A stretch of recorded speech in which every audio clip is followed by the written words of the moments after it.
Hello guys, welcome to a wise tutorial.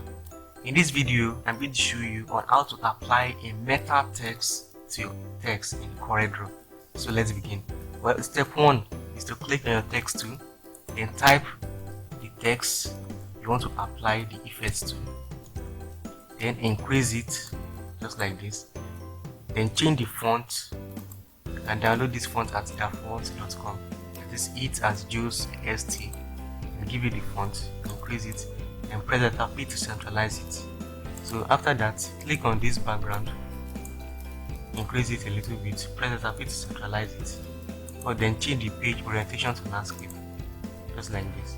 So after that, click on this text, then click on your rectangle to then draw a rectangle just like this, and click on your interactive fill tool and drag it like this to add a gradient color, and click on this black here, give you this 30% black here, and here also 30% black, and the middle also give it 30% black.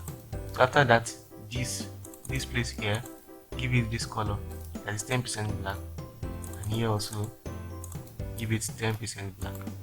So adjust it a little bit.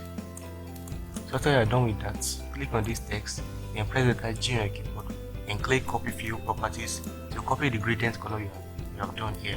Then click on it. As you can see, the meta text has been added.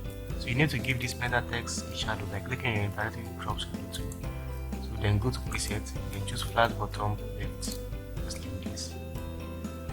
After I have given it, now increase the transparency to 100, just like this. Now drag it a little bit, zoom it. Now reduce it. Now press Shift F4 to zoom everything past the page. As you can see, we are done with the text. Click on the text, press letter P to centralize it, just like this, and this also to centralize. You can now delete this gradient color.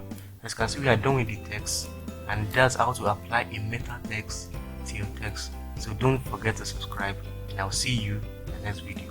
Thanks.